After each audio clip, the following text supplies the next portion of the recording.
and welcome to Trashy, where we take a dumpster dive on this week's garbage people and look at all the trashiest news stories. My name is Erica, and I'm your host. My name is Cassandra, and I'm your other host. I was going to say good morning, but it is in fact evening. That was like also on the tip of my tongue, right? Even though it's 8:00 at night. Yeah, we're recording this early because if you're hearing this, me and Erica just spent the weekend at fucking DragCon 2022.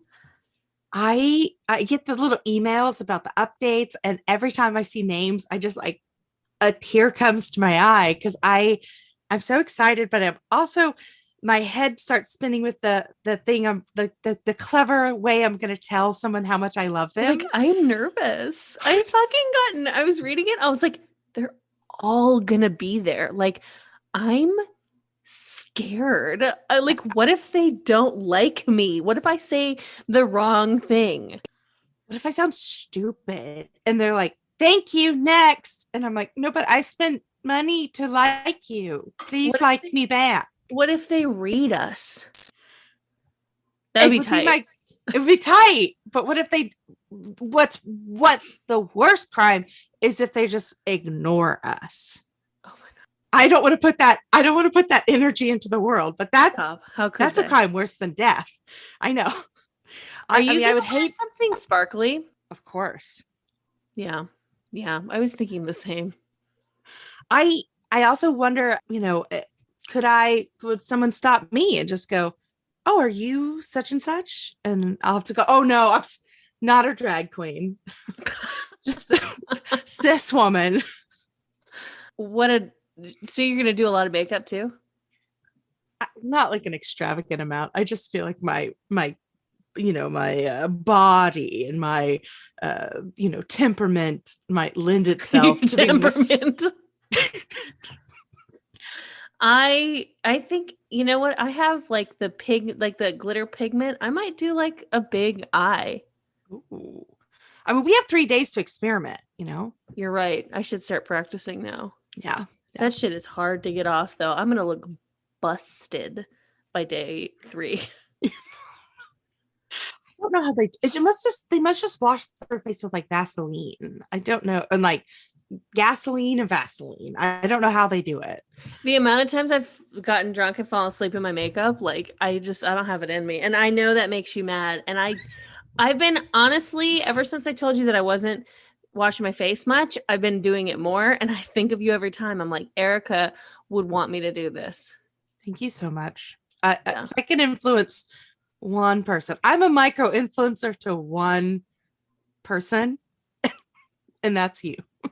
It's true. It's true. Why are you trash this week, my micro influencer?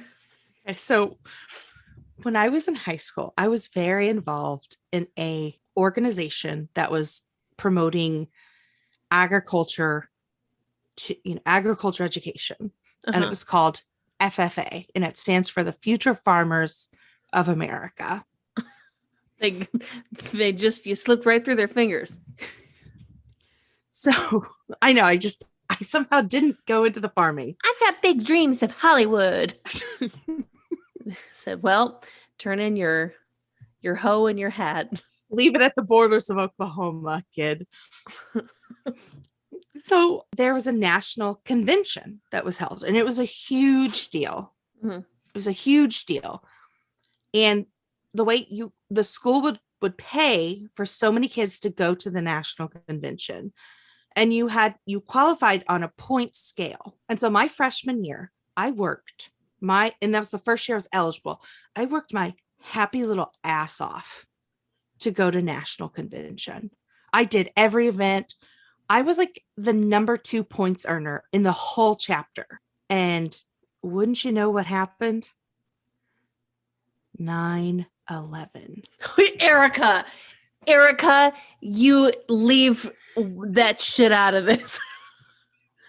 Are you going to blame 9/11 for you not being able to go farmer nationals? So, someone that I respect deeply and shaped a lot of my life, my agriculture education teacher, one of my favorite human beings on the planet, said and chose that we not attend the national convention that the year after it happened because of, or the, you know, a year, because of, in their words, I'm paraphrasing, but they were like, if terrorists really wanted to make an impact, they would go and attack the youth. And who would be a better representative of America than these future farmers of America? And so I was like, God damn it. Like nothing in my life did I want to do more than go to this national convention for years. But I was like, 100%, 100%. That's terrorists are sitting in a fucking cell in Afghanistan, somewhere in the Middle East, plotting out the FFA convention. They said, we hit New York. Now it's time to go after the young farmers. Hit them where they eat. New York, the Pentagon, and then the Young Farmers Convention.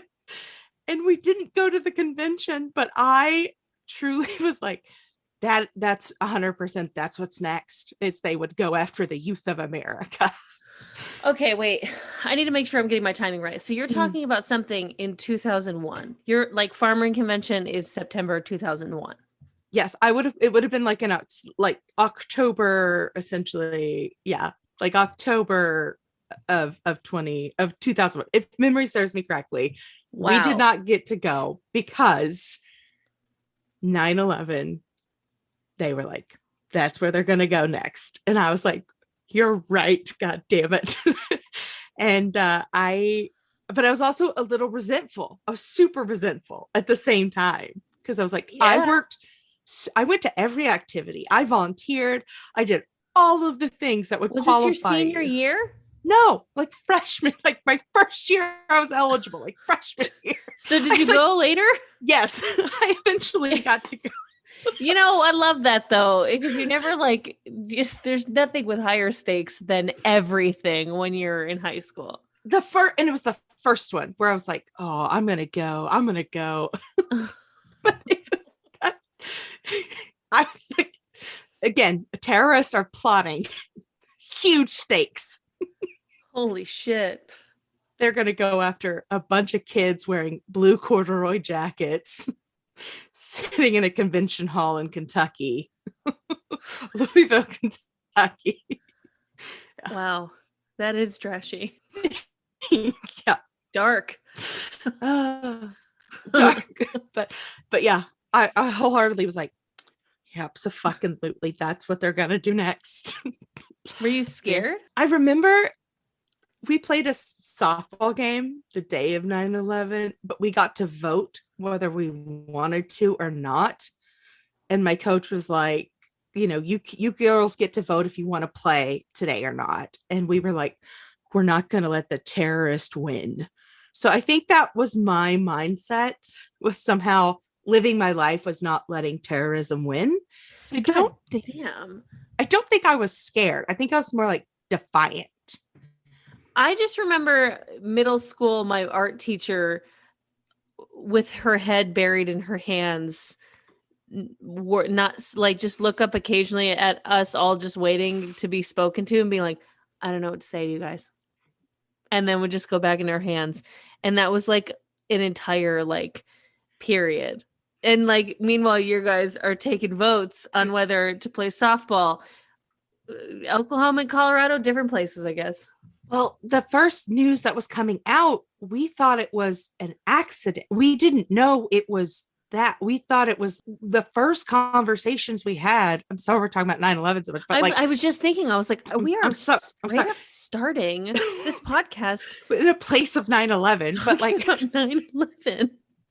But we thought it was an accident, and I was like, how do you fucking drive a plane into a building? Like, it's huge. How could you do that? Like, we were like, that stupid pilot.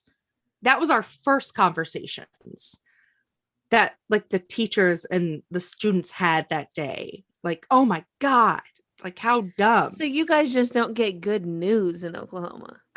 And then we eventually found out, and it was like, oh, you know, like it hit us in waves. Oh man. Yeah. Anyway, why are you trash? Enough about this. Nothing to do with 9/11. Okay, thank God. Not Thank a God. damn thing to do with it. I think everyone understands me to be an athlete. Mm-hmm. Of course. Obviously an athlete. So I decided yesterday that I'm like, I'm going to get back into running. I would run like before when I was like had more disordered eating and truly hated myself a lot. And then I kind of stopped running. But now I'm like in a good place mentally and I just didn't want to get on the fucking Peloton. So I was like, time to run. Let's fucking do this. So I went out and I got to the pretty neighborhood that's close to my ugly neighborhood and was like, here we go. And I ran for stopping and starting, of course, for approximately like 0.6 miles before I was like, gotta go home, gonna shit myself. And so I had to like kind of tight butt like speed walk home because I was literally I was gonna shit on the street, like bridesmaid style, or just like it was just gonna like go in my pants, kind of shit myself. And so I finally get home, thank God. And I walk in the door and my like legs are crossed and my asshole is tightened.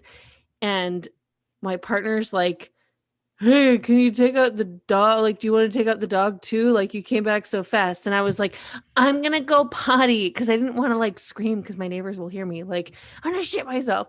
But I was like, I'm going to go potty. Like, I have to go to the bathroom. Like, can you please like go away? And he's just like sitting there, like half staring at me, half staring at like his phone, being like, oh, I just wanted to see like if you wanted to go back out to take the dog. I was like, I need you to go away.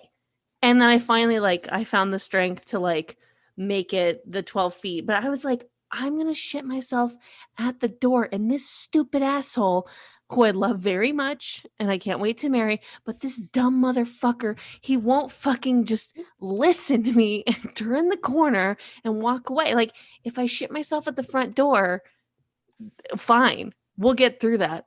But if I shit myself at the front door and he's eye contact with me, and all I tried to do was better myself and jog, like, no, it was not good. So I did make it, but like how embarrassing. And also like my friend is like my neighbor and she was like, hey, like saw you out there. Like, and I was like, yeah, girl, like, and she runs all the time. She's like, let me know if you need a partner. And I was like, LOL, fine. Sounds good.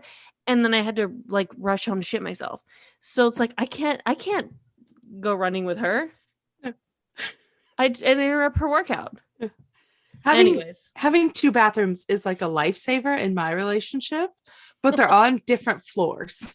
So when we're coming home, if we're in that like situation, yeah, it's like upstairs or downstairs. How are we playing this? Like, how do we split up? How do we go? I learned something interesting about the biking triathlete community that you might find interesting. Bikers are kind of elitist about the way that they perform. We're talking Tour de France bikers. Tour de France bikers are kind of more elitist because they don't get along with triathletes that do the running, the swimming, and the biking, because the triathletes pee on their bikes when they're doing the triathlons. They don't stop they just piss to and break shit off. Yes, they just piss and shit on their bikes, and bikers are like, they call them tri-dweebs. There's like a subclass of athletes. Which is crazy because doing a triathlon sounds absolutely bananas.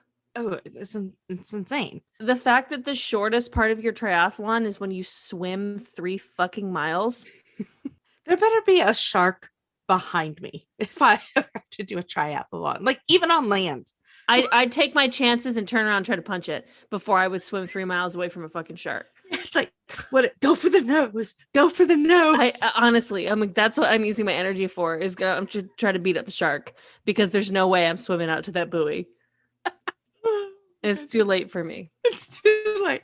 It's never too late for a damn good marketing ploy. Oh, okay. Let's get into our first story. Let's do it. From au.news.yahoo.com, a petrol station's inappropriate bikini girl stunt was shut down by the police. A new petrol station's unique ploy to bring in customers has been reportedly shut down because it was causing gridlock in the streets. In a bid to stand out from the crowd, the petrol station in China hired the service of 6 women donning revealing outfits to stand at the pumps and welcome motorists on Tuesday. Bikini girls, why not? I mean, drivers were flocking to the station and it caused congestion. And yeah, the stunt was shut down due to inappropriate marketing activities. On the one hand, it's like, fine, put out some bikini girls to bring people into the gas station or whatever. But like, at the other hand, it's like, does that still seriously work for people? Because like, we have the internet. You can see bikini girls and you can go to the beach. Be cool. Don't be a freak. Right. But it's almost like, because they're bikini girls outside of a gas station, it's like this weird blurry level of like consent or permission to like be weird and stare at them. Like, and I kind of hate that. Yeah. I think the allure is not like, ooh, I get to see like boobs and butt. It's I could talk to them. I can see anything I want to see on the internet. I could see somebody's asshole in 2 clicks right now. Asshole. Click. But ooh, I don't know how to Google much, but I know that one. But I think it's what if I could talk to them? They're in person. What if I could talk to them and maybe we could continue to talk? I think that might be the allure of this whole thing. Take a picture with them. Yes. Hug them. Yes. Ooh, look at me with the bikini girl. I'm cooler than I think I am. Speaking of cooler than they think they are. Wow, great segue. Thank you so much. Let's get into our second story from the avclub.com. They posted a brief history of the many lies celebrities have told on MTV Cribs. And by they, I mean this video that AV Club picked up. I truly loved Cribs. I love like Architecture Digest and like the 17 or 77 questions, house tours and all these things, because they do feel like they're more authentic. Yeah. And I mean, and we had, Ashley Tisdale just be like, oh, I had to have my husband go buy some books.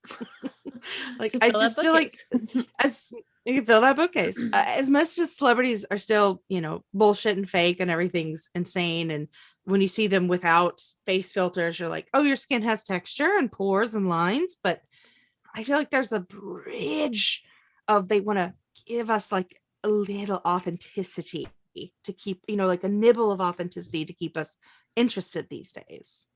Yeah, that wasn't so much the case back when MTV Cribs was on. MTV Cribs was back during a time when it was like all about just being grandeur and like whatever, like how rich are you? And so they've got all these examples, like we've got Ja Rule who rented a mansion, Bow Wow like rented a shit ton of cars, 50 Cent rented a bunch of cars, JoJo, she used her uncle's house because she was living out of a hotel at the time. I mean, these people make a lot of money, but it's also just like, if you know more than me about money management, which means an okay amount, that you don't just have one great big career thing happen and you blow every fucking dime you have on some sort of mansion in, the Hamptons or like 3 Lamborghinis. People don't actually have that kind of money until they do. And when they do, they don't go on Cribs or they're Mariah Carey. And you have to be in it a while and own some of your publishing rights to really have like that kind of money. Yeah. You know, the flash in the pans don't really have it. Yeah. But it was nice to know that Mariah Carey's shit was real. I mean, Yes. she's got the most bananas, like unhinged episode of Cribs ever, but like I kind of love it. Yeah, truly. Sorry. I did really like they do get into Redman's episode of Cribs. It shows off his messy Staten Island house where he irons clothes on the floor, plays Dreamcast on a TV placed right next to his bed alongside a bottle of lotion, and withdraws cash from a bank that consists of a shoebox on top of his fridge. Yeah, he was like, this is legitimately how I live and where I live. Yeah, not like I feel like that era from like 2000 to like 2006, 7 was as if Miami was a decade. Yeah, that checks out. That definitely like makes sense. You know what's crazy is I'm thinking about it, and because I would watch Cribs a lot, and it would definitely. I was like a teenager who was trying to be an actress, so I was like, "Woof, I am close to getting all this." But I remember the Beverly Mitchell of Seventh Heaven fame. Okay. She did an MTV Cribs, and I remember that she just showed off like this like 2-bedroom like house in the valley. It was very cute. And I'm like, remember kind of being like, that's weird. And yet, for some reason, I always found it aspirational. I was like, oh, that's nice. She's just got this little house. Yeah. Maybe I should do that with all my money. Because like, arguably, like she was on like, you know, however many seasons of Seventh Heaven. She probably got a lot of money. She does like Hallmark movies now, which is kind of crazy. Which, oh, wow. If I haven't recommended it before, I'll recommend it now. It's really important. Mitchell Hallmark movies. Oh, she does a lot of them. Fuck. Okay. I think I've talked about it, but please do yourself a favor. Just write it down now so you don't forget it. Hometown Christmas is Beverly Mitchell and like some guy from the hills. And when I tell you, they have negative chemistry. Like she literally has more chemistry with her brother, with whom she has a lot in this movie. It's a great bad Christmas movie. Hometown Christmas. Please. I'm it's not what I'm hoarding this week, but please just do yourself a favor. Great. I love it. Do it. Well, we should do Christmas in July, where we recommend a Christmas movie when it's in July. Ooh. Oh, I love what ABC Family used to do that. Yeah, that was fun. That was fun. Now, freeform.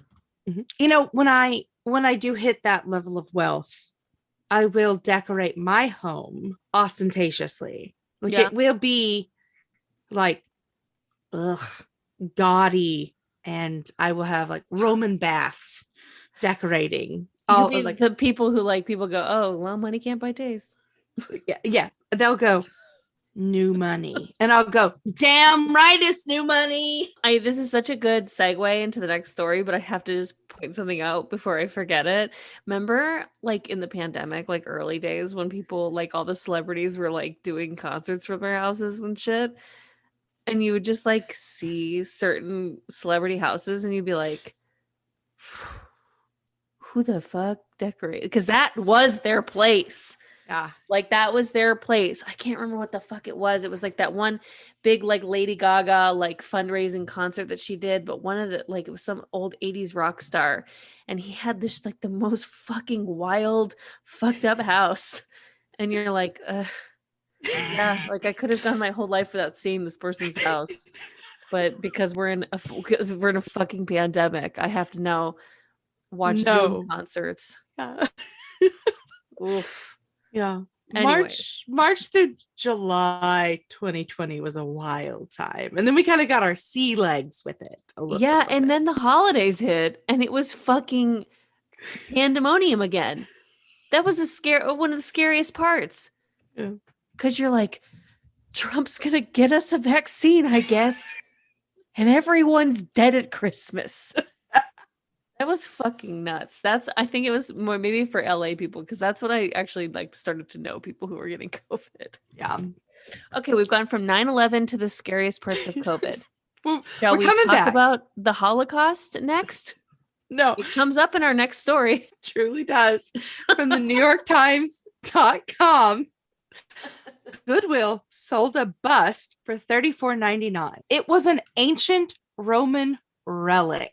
Laura Young was browsing through a Goodwill store in Austin, Texas in 2018 when she found a bust for sale for $34.99. She brought it home. No big deal, but she had a feeling it was special. Turns out it wasn't just another heavy curio suitable for plunking in the garden. It was an actual Roman bust from the late 1st century BC or early 1st century AD, which has been a part of the Bavarian king's art collection from the 19th century until it was looted during World War II. She had named it Dennis Reynolds after the character from It's Always Sunny in Philadelphia. It was 52 pounds. It was marble. And wouldn't you know it, they said give it back. It was a mystery how it got to Texas in the first place. Like most things. I mean, how the hell did you get to Texas? How the hell does anyone get to Texas? I-40, 44. Fuck. I don't know geography. Fuck me. You want anyway, to take it again? No, the listeners know I'm not smart. No.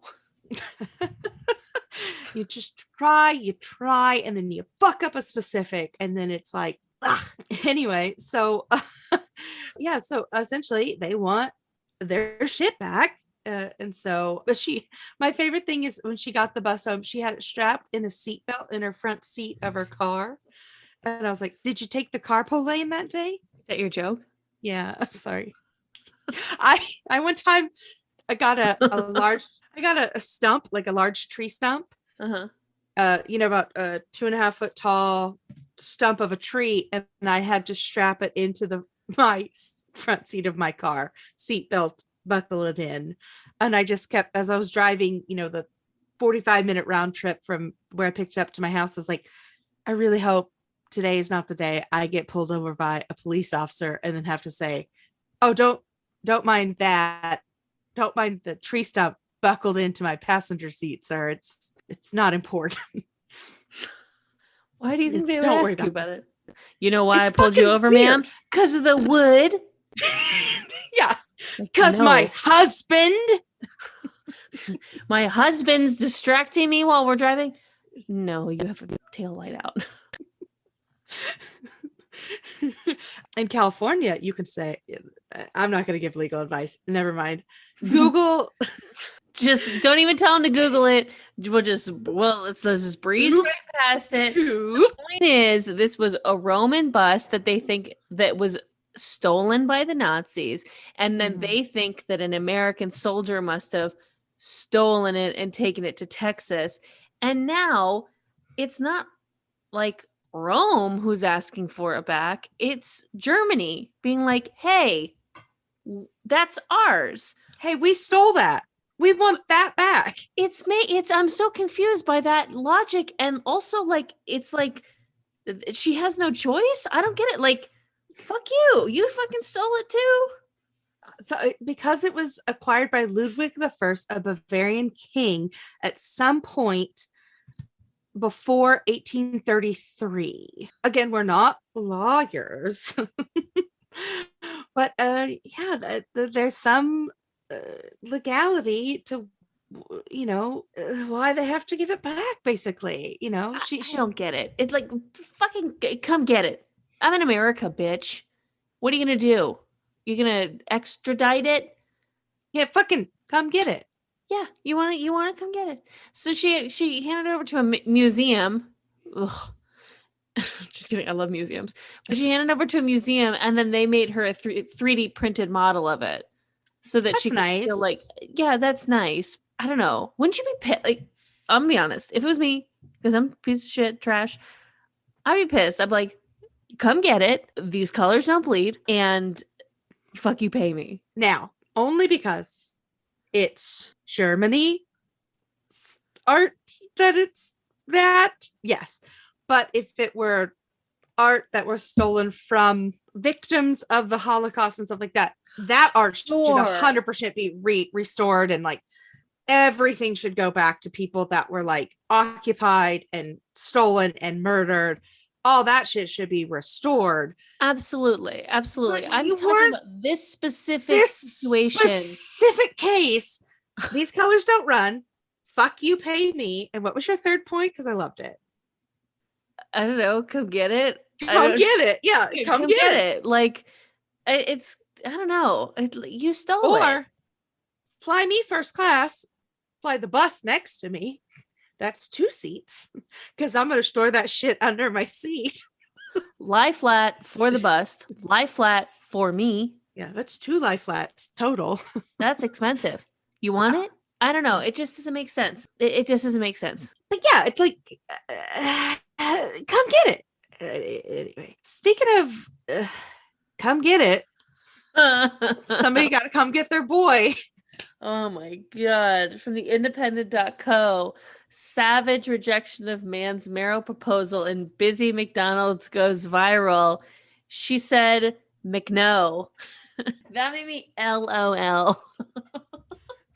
Who said journalism is dead? This is in a McDonald's in South Africa. A man can be seen in a viral video holding out a ring box while the woman being proposed to places her order at the fast food chain. So a Twitter user said, "Witness such a sad situation today, y'all." And they uploaded the viral video, which has collected 3.7 million views and received 66,000 likes and 11,000 retweets. She's chatting with the McDonald's employee, and then she looks at the guy and just shakes her head at the man. The crowd at the restaurant can be heard cheering in the background. Oh no, but then she exchanges some inaudible words with the man and storms out of the restaurant. He gets up, collects the food, and then he also leaves. But he probably had to wait a couple minutes for the food to get ready. It probably wasn't ready immediately because it seems like she had just paid. He probably had to wait on the fries because they had just come out of the the fryer, and they had to cool down a little bit and get salted. And oh man, I mean, so people are like sympathizing with him or whatever. Everyone's like, women are allowed to say no to proposals. Like, I kind of can't imagine being in a situation. Sure, proposals are surprises. Blah, blah, blah, blah. Come at me like you didn't at least talk about marriage first.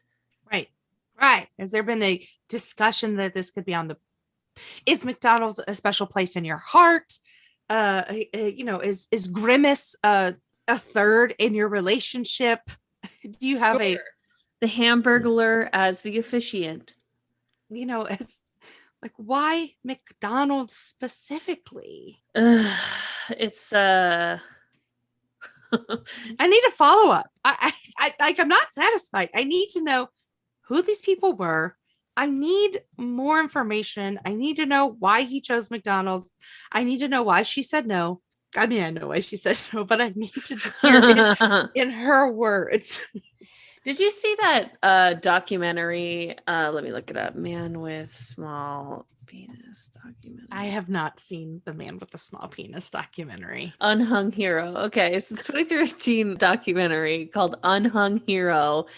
And this guy this is 2013, so this is early days viral videos.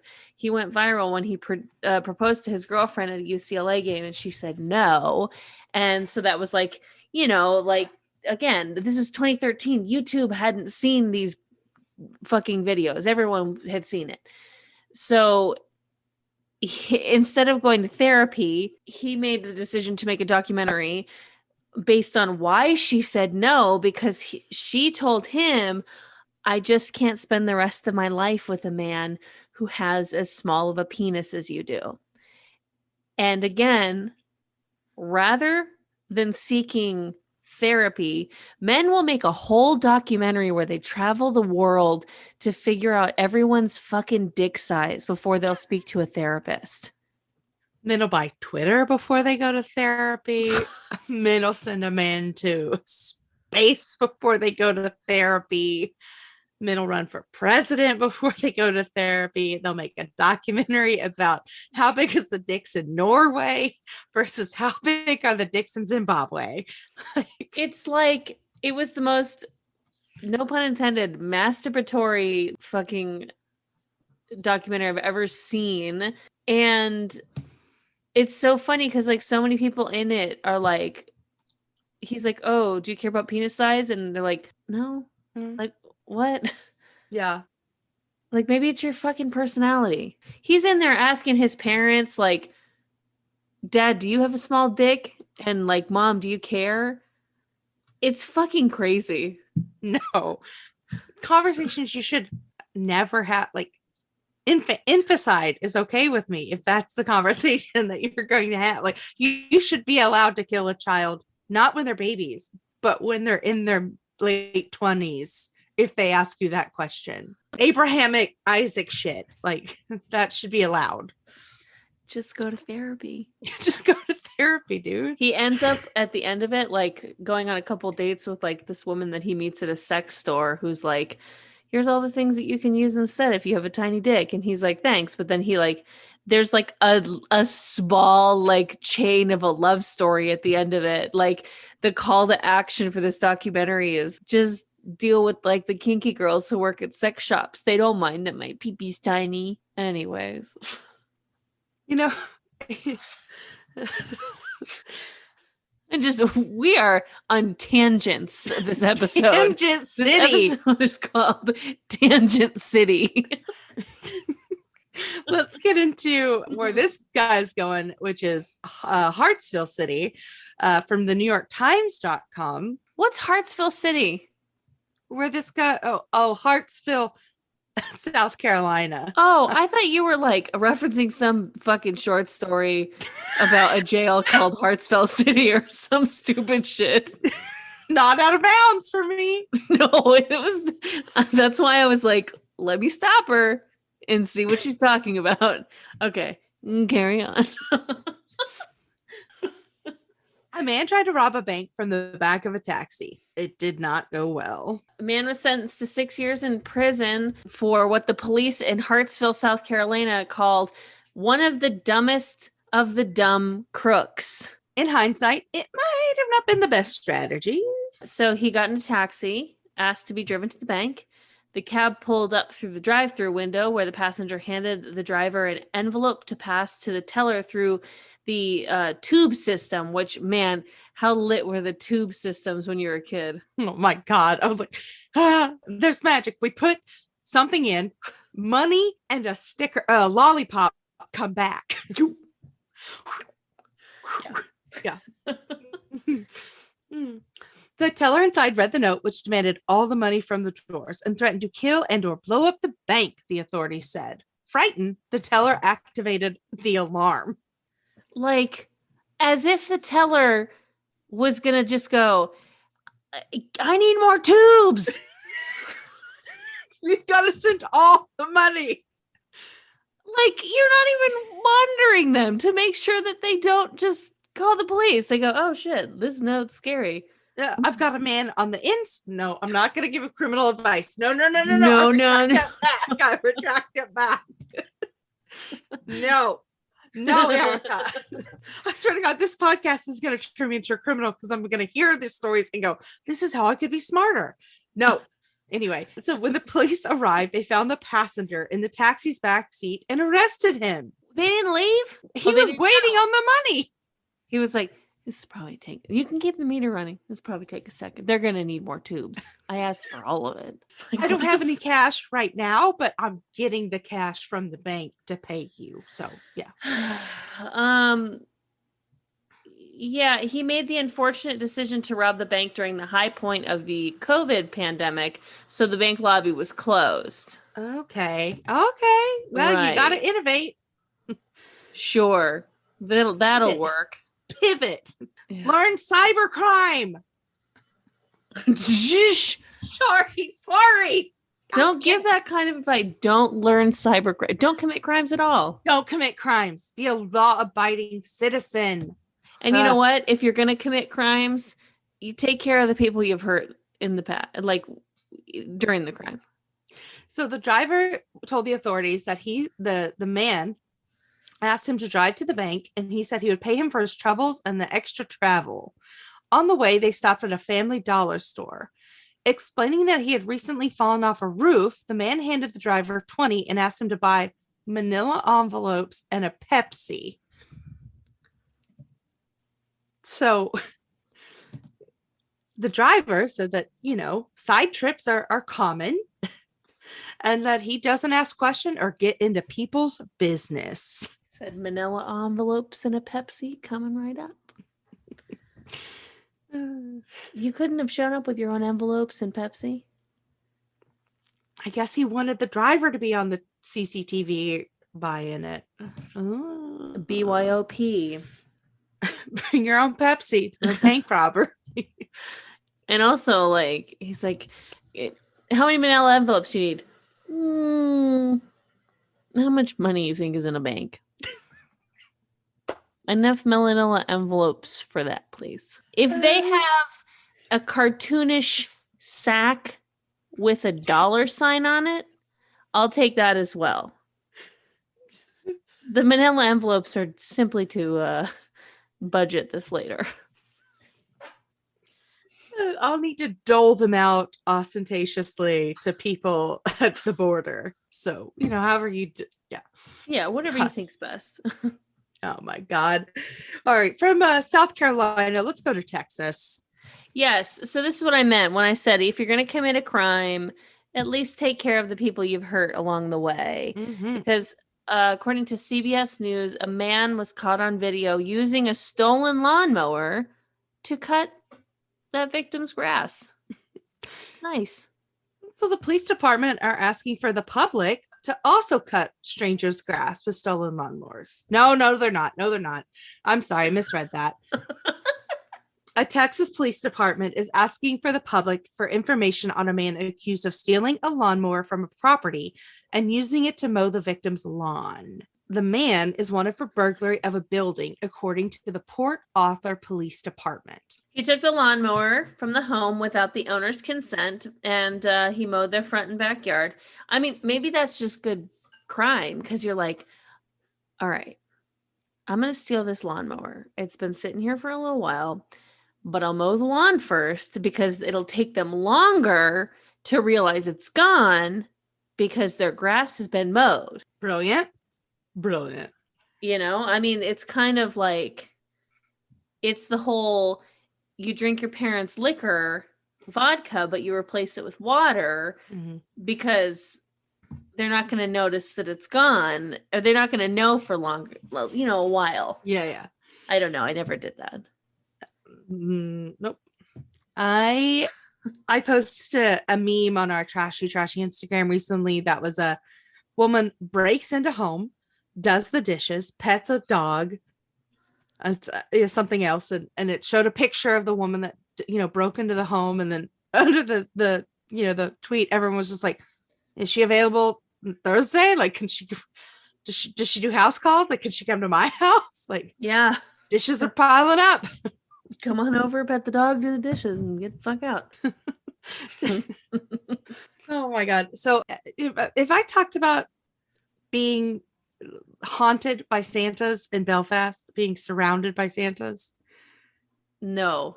Okay. So when I visited Belfast several years ago, we were staying in a flat. We happened to try to leave Belfast on the morning of a Santa run. And so our hotel was essentially blocked in by like a Santa run where people are in costume and they're running all around the city and there's drinks and merriment. But Uber couldn't get to us because the streets were all blocked off and we had to somehow outrun this, but we didn't know what the street paths were or how to escape Belfast. So we had a train to catch to leave the country.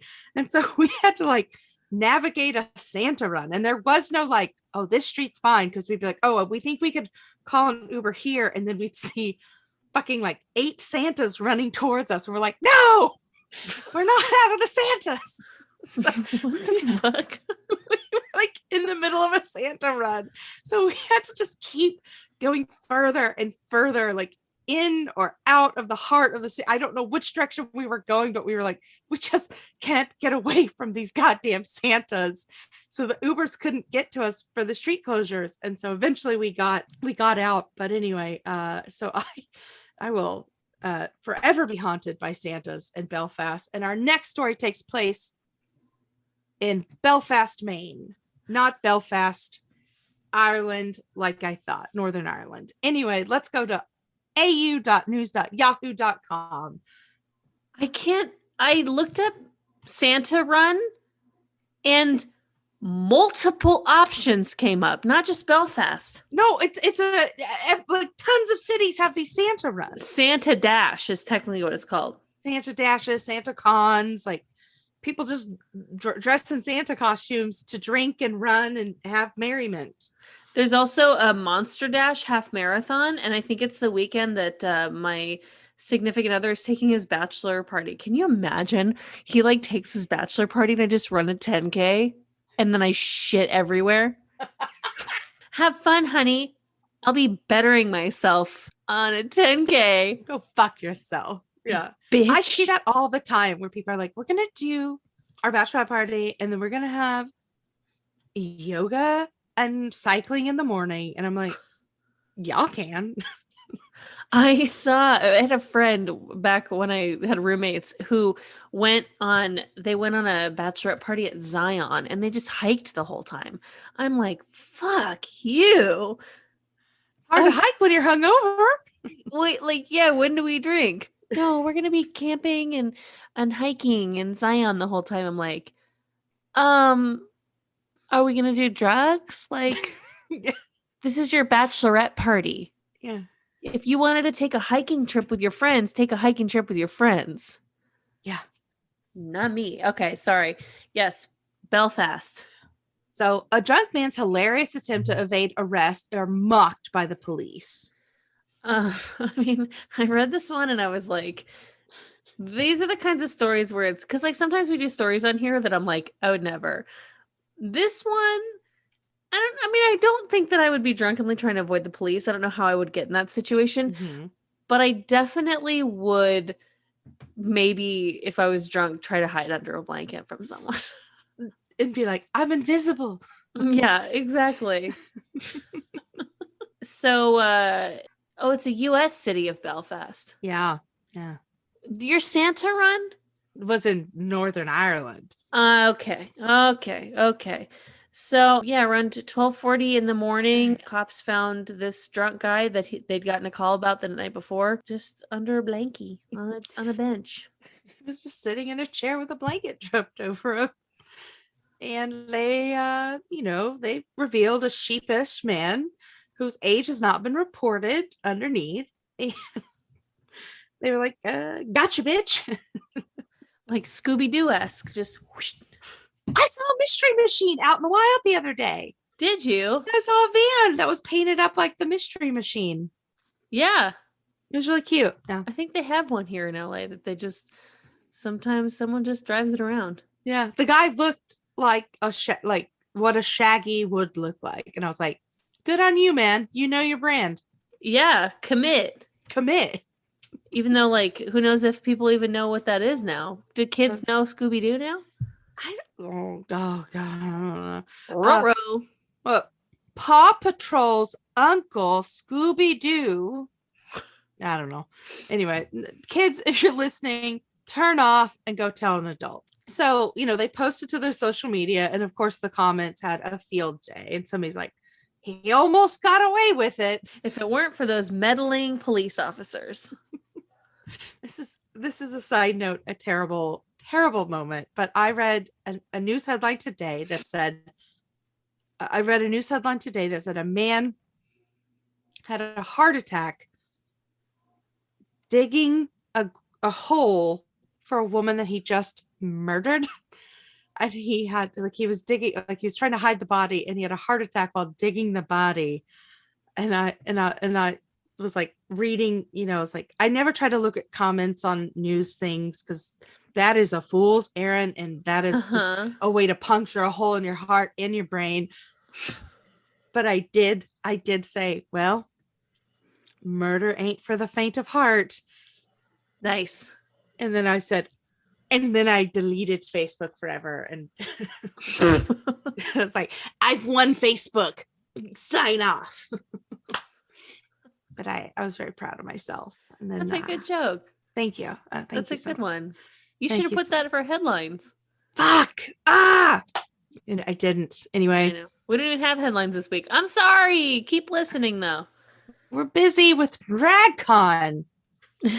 Hello. Okay, so we've been in the throes of booking our honeymoon, and yesterday we booked our flights to Paris. and we are staying in the neighborhood called, I don't know, we haven't figured it out yet, but we might stay in the neighborhood for La Maurice, I think. I don't know how they'd say it in French. But in La Maurice, there's a wonderful museum, and it's the Picasso Museum. Oh. And that is the setting for our next story. I've been there, and it was a long-winded way to get here. Nice. From news.artnet.com, a senior citizen stole a jacket artwork on display at the Musée Picasso and then had a tailor altered to fit her. See, now I was nervous that this was like a story about like a woman who is senile, but then she got the jacket tailored. It feels like she went back to just be like braggy about it. Yes, because, okay, so she stole the jacket, got it tailored, and then showed up in the jacket back at the museum like a couple days later for like an event. Yeah, I don't think it was like this is like a mental faculties issue. I think she reportedly was passionate about art and didn't realize it was artwork. Yeah, you can't say I'm so passionate about art, but that just looked like a souvenir. That looked like a free jacket. I mean, listen, if it was it in the stuff pile at the front of your building, or was it hung up in a museum? Since when does a museum have a free jacket section? I've never been to the free jacket section. Maybe museums are different in Paris. I've only been to the Louvre, and it was. I've been to this Picasso museum. I don't remember the free jacket between the two paintings on the wall. Yeah. So, again, she took the jacket home and she had it altered so it would fit her. She could have gotten away with it if she wouldn't have went back. That's how most criminals get caught, is they go back to the scene of the crime. Don't do crime. God, I keep giving advice. People, don't do crime, but if you're going to do crime, quit getting off on it. Yeah. Yeah. Fucking go away. Yeah, it's just, I mean, goddamn. Here's what's crazy. She didn't get in trouble. The public prosecutor office just let her off with a warning and dropped the case. And now they took the jacket back and they just was like, oh, we need extra guards around this jacket because apparently this shit looks like you could take it. And that's it. That's all that happened. Like, okay. I'm blown away. Like, I gotta go to more museums if there's just free jacket. Who says we're not cultured? It's crazy too, because the artist was like aware of the risk of it being stolen. Like maybe the art piece says free jacket. I don't fucking know, dude. Take me. And you're like, okay, well, I did. Like, well, she got duped is what I'm saying. Art is priceless. Are you trying to segue into the dumpster fire? I am. Are you ready? I'm ready. All right, let's get to it. Oh my God. Okay. From the sfgate.com, Buy Now, Pay Later is sending the TikTok generation spiraling into debt, popularized by San Francisco tech firms. Do a quick scan of TikTok and you'll find trendy young people casually blowing hundreds or thousands of dollars on clothes and jewelry, often set to the clattering bass-boosted din of Florida rapper Saucy Santana's Jesus Christ. Don't tell me what the music is. Point is, if you're on TikTok, you'll see people wearing a lot of stuff. Mm-hmm. And they have a tip. They say just use the Buy Now, Pay Later services, the hottest new way to take on debt. Like, honestly, this is just how Gen Z learns this. Don't get your financial advice from someone with the handle Hot Jizz 1179. Let me say something. I am 32 years old and I have recently gotten out of debt, which thank you. Thank you. The debt that I have been paying off, some of that debt I've been holding, I don't even know how long. Like it's been years because this is what they want. They want to find people who will spend more than they have, but make payments on time forever. And that's what these services require you to do. And they want you to get in the habit, even if they do it with no interest right now, they want you to get in the habit of spending bigger and bigger hauls and get into the habit of spending more than you have. And so, Klarna, Zezzle, Zip, formerly QuadPay, Afterpay, Affirm, all of these pop up as you shop online. I'm sure you've seen them, pop up, and you just have to type in your credit card information with a few clicks and maybe, a small payment. It'll price it out over 4 payments over time. The services are also known as point of sale loans. They're heavily marketed by influencers and brands on TikTok and Instagram. I have my Peloton I'm paying off with Affirm. I mean, look, I got it. We all got it. I'm pretty sure my partner's paying off his mattress with Affirm. Shit happens. Like we're all using it. It's just kind of crazy that like it's gonna come. It's gonna get us because this is available for everything now. Mm-hmm. This was like the QVC model too. QVC, like you could, or Home Shopping Network, you could make payments and it's not interest and it's not a big hit on your credit, but it's money you don't have. It's money you don't have, but it's $20 now. It's $20 in 2 weeks. It's not $80 that I don't have right now, but it is still $80 in the long scheme of things. I'm paying off my exercise bike with Affirm as well. $72.16 at a time. Yeah. $63 a month. Bye-bye. It's interest free, but it's, so anyway, so one video posted last year by TikTok user features her in a faux fur coat and gold earrings. And she says, I was fully under the impression that I only owed maybe $300 max on Afterpay. Then screenshots pop up with her balance, more than $2,000. So this article says that these TikTok people are not just normalizing debt, but they're glamorizing it. Yes, that's like one of the big issues is hauls and like, look how much stuff I'm getting. And then another issue is how much fast fashion, and half that shit, more than, I don't know the percentages. A lot of it ends up in landfills, but this lending bill, it's friendlier, it's a more responsible way to spend than credit cards. But in 2021, Americans spent more than $20 billion through buy now pay later services, and an ever increasing chunk of the $870 billion a year online shopping pie. In California alone, 91% of all consumer loans issued in 2020 were buy now pay now late loans. Really? They were also, point of sale, or they were also personal loans, family, household purposes like cars, utility, or medical loans. That's how they define a loan. Yeah, that's how they define a loan. And 91% of it was the buy now, pay later loans. All consumer loans issued in 2020, defined by the California Department of Financial Protection as loans of personal, family, household purpose, such as cars, utility loan payments, were buy now, pay now later. So in any capacity. So yeah. So, it sucks because it's like, this is like we both have them. I have them. I wanted a Peloton. I couldn't afford a Peloton. I certainly wasn't going to use a credit card for a Peloton because you're getting charged interest. So this worked. Mm-hmm. But it's when it's the Peloton and a Gucci bag and fucking $200 Shein haul and those flights to that festival, festival tickets, that shit adds up. I could have done that with my wedding dress if I wanted to.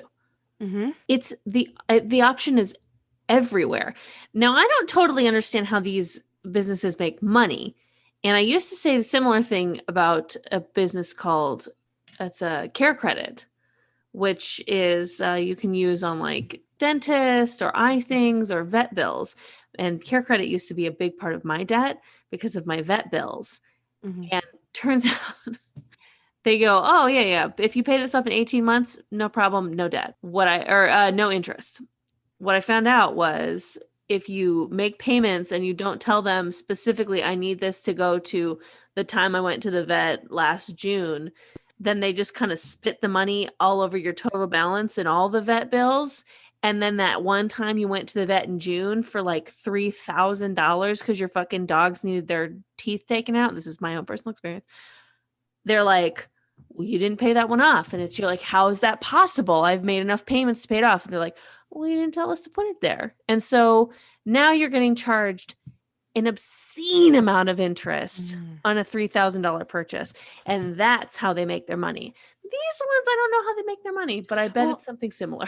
They do have some interest. Some of the loans, like Affirm does charge, interest on certain loans and things like that. Most of the times they're split into 4 chunks. The first payment due at the time of purchase. Some are split off in monthly or every 2 weeks, whatever it is, but consumers are spending on average $365 on a single purchase through Affirm. The cart size has increased on the internet overall from about $100 per purchase to again around $365 per purchase now. People spending $365.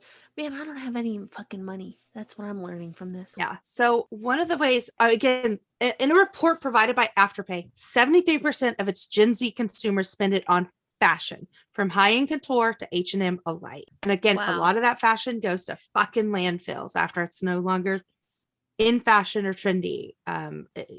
Not everything you send to Goodwill gets bought at Goodwill. And they also pointed out that people of color already much more burdened by debt than white people, especially, are likely to use these services. An analysis by financial data firm Morning Consult found that 28% of Black and Hispanic Americans signed up for at least one point of sale loan in January 22, compared to 14% of white Americans. It's layaway again. You got to be careful with this kind of stuff, guys, because if you miss a payment too, they're going to fucking go after you like crazy. Hard. And then you got collections agencies. And then, whatever.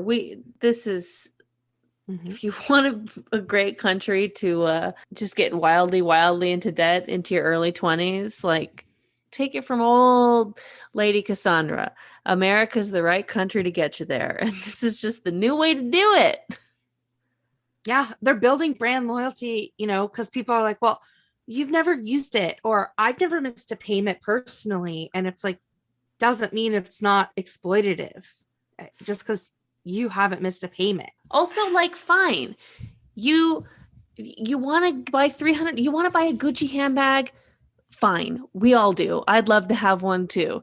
And you're like, I'm going to do this and it's going to be a gift to myself. And I'm going to choose to use Affirm because this shit is $1,800.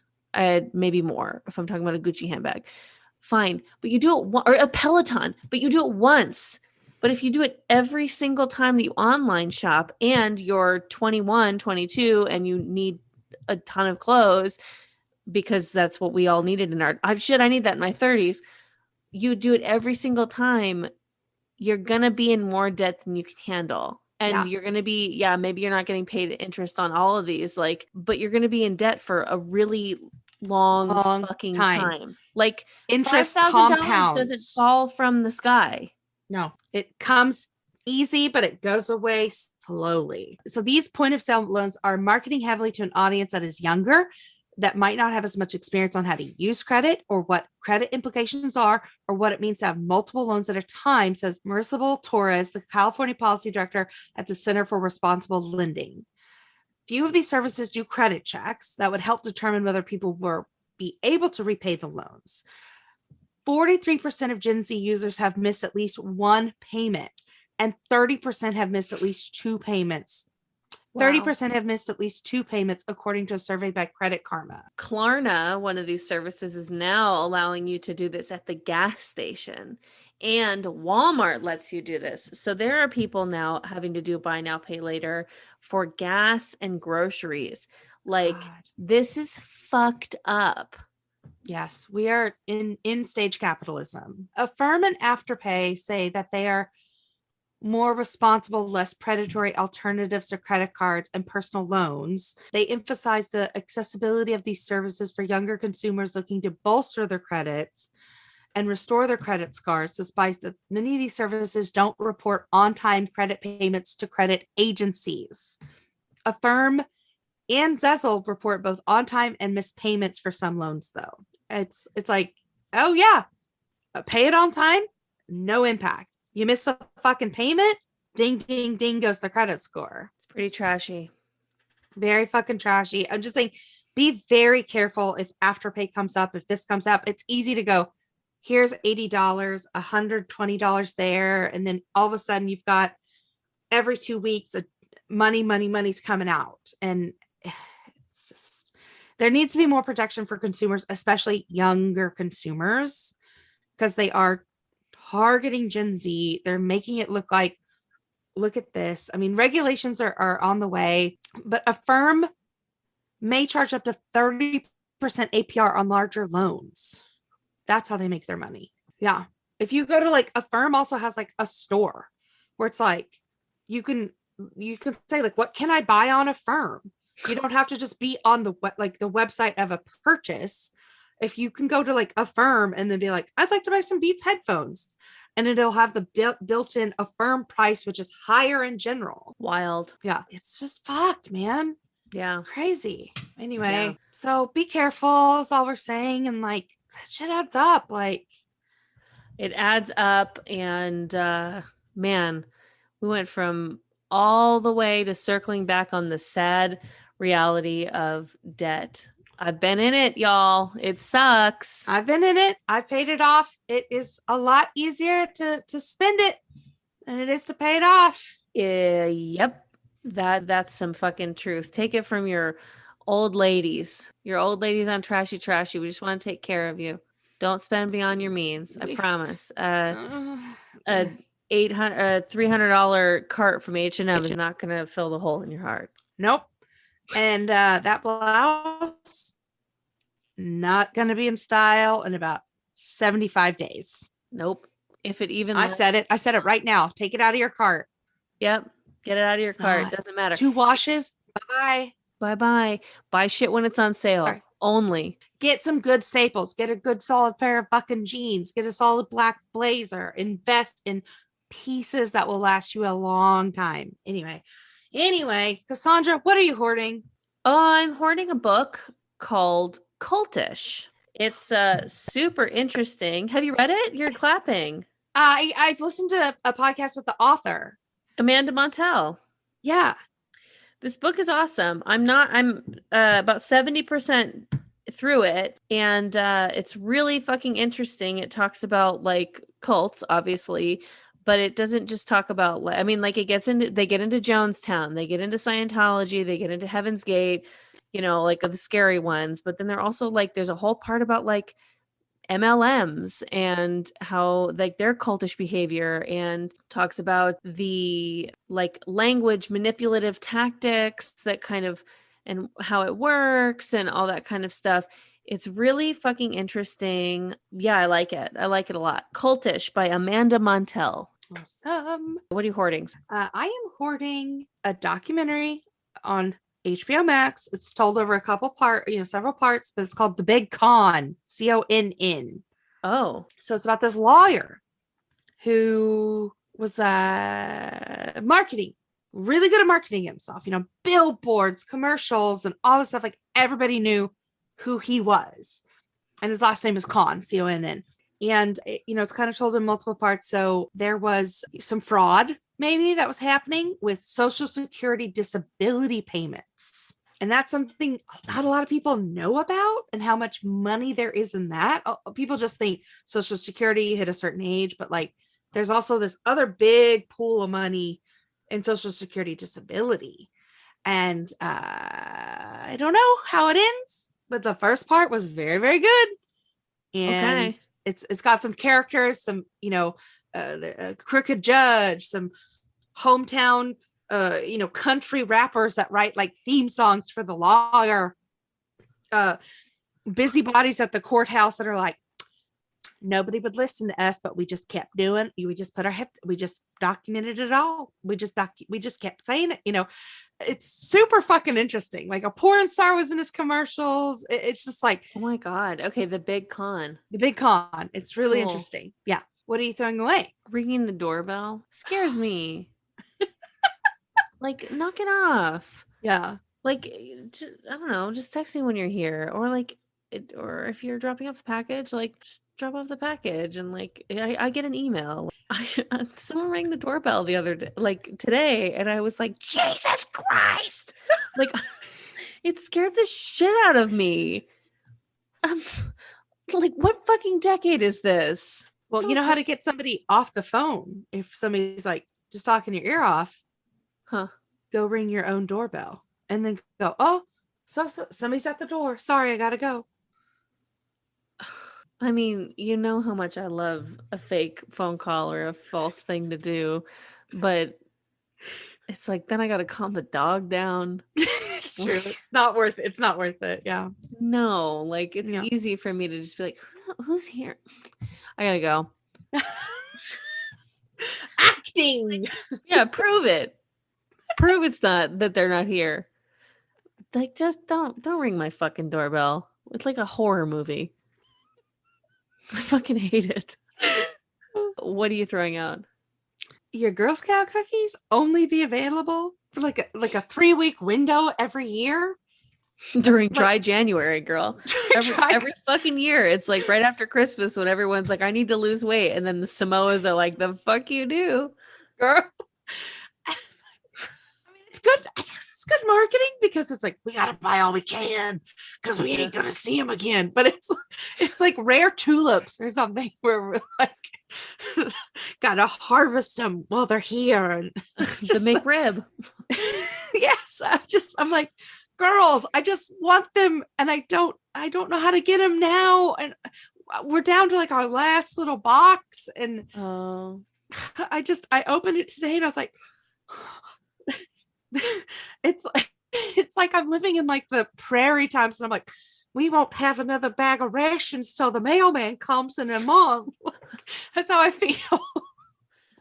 It's definitely like an interesting sort of like office culture, or like just a culture in general of like, who knows a Girl Scout, or like you are at the like who's fucking daughters in Girl Scouts, get their order form, and then also you buy some from the grocery store. And yeah, when you see them, yeah. I will say though, sorry. Oh, go ahead.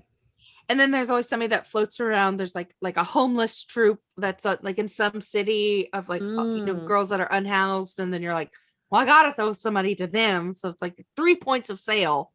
Yeah. I mean, I will say though that if they had them all year, it would not be as exciting and probably would hurt their sales.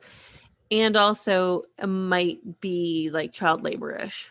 Yeah, I guess it is kind of like, we'll let kids sit at a grocery store for 8 hours. Because you can only get them from them. It's true. Yeah, it is kind of child labor-y. I mean, whatever though. What's your favorite? Because my favorite's Samoas. I said them earlier, and I love to put them in the freezer. Woo! I'm or the fridge. Oh my god! I just blanked on them. The peanut butter tagalongs. No, tagalong is the peanut butter with the chocolate on the outside. Yeah, tagalongs. Yeah, those are good ones too. I would have pegged you for a Thin Mint girl. Oh, basic. I'm just kidding. Yeah, I'm a tag-along bitch, but you know what's really good? I just had today, my last box is the s'mores. Oh, the s'mores. Okay. Yeah, it was unusual, but yeah. Where I didn't have one Girl Scout cookie this year. Sorry, do you think you're fucking better than me? I noticed that they came out in January, and I said, no, you little cunts, not yet. Yeah. I'm dieting. Yeah. And then by then I became stronger than the Girl Scout cookies. So I couldn't even tell you what they taste like. Gosh, I don't remember. Sorry, I am a runner. Didn't realize that I was doing a podcast with Gwyneth Paltrow. Well, I don't know what she says. I don't know her. I'll tell you what though. Ooh, I watched a video of her on Instagram today, and I was like, I like this girl. She got my number. I'll tell you what. And as I'm reading a book about cults, I'm like, hers. I wish I had the money to be in it. Where can the people find you? At Cass Cardenas. My Instagram is private. If you request me, please tell me who you are, that you listen to the podcast. At Cass Cardenas on Twitter, if you'd like. The Nooner Podcast on the Smodcast Network. But what's most important to me is that you find me here every Monday on the Trashy Podcast. Love it. Where do they find you? At Iconic Erica Curry on Instagram. And you can find me at Gilligal on the Twitter. And I had a tweet. I know everyone loves it when I read my own tweets, I'm sure. But I had a tweet that I was like, oh, this one has the potential to go like viral. This is going to be like a 200,000. Oh man, get ready, Curry. You're going to have to batten down the hatches on privacy because you're going to go so viral. And it was a picture of a woman fighting maybe a 3 or 4-year-old child, like physically fighting. And it said, me fighting the domestic supply of infants for resources in the hellscape of the 2030s. And it got 20 likes. Not the 200. Thank you. But it wasn't the 200,000 that I was anticipating. I was like, you're going to have to turn your phone off tonight because it's going to overheat from the notifications. I'm trying to like find this really special tweet. I thought it was very funny. Gilligal. Because in the Supreme Court leaked opinion, Roe versus Wade, the domestic supply of, if you don't know what we're talking about, what a fucking privilege. Anyway, you post a lot of wordles. It's a one thread. I just reply to one thread. Are they on my feed? You're replying to yourself. You're tweeting at yourself. Yeah, it's one thread. It's not me fighting the domestic supply of infants. Yeah, it's cute. I'm gonna give you your 16th like. Thank you. And are you in this space for notes right now? Or are you still kind of workshopping stuff? Yeah. Should I say me, comma? Yeah. I was really going to make a note. Honestly, what's really bumping me about your Twitter is the wordles. Okay. I'll delete the wordles. Okay. You're talking to someone who never tweets, but like definitely the wordles are kind of making me lose you. Got it. Okay. Anyways, otherwise it's really, really great. And I can definitely see it on like CBS. Thank you so much. Constructive. I appreciate it. Absolutely. You can find this. Are you going to be paying for this coffee? Yes, of course. You can find this podcast at Trashy Pod on Instagram, TikTok, and on Twitter. And at our website, trashypodcast.com. And on our email, trashypodcast@gmail.com. Please send us why you're trash. Please send us stories. We love both of those things when they happen. You're welcome to send us notes or corrections if you'd like. Please just be nice about it. And if you're feeling real nice, you'll give us a 5-star review on wherever you're listening to this podcast right now.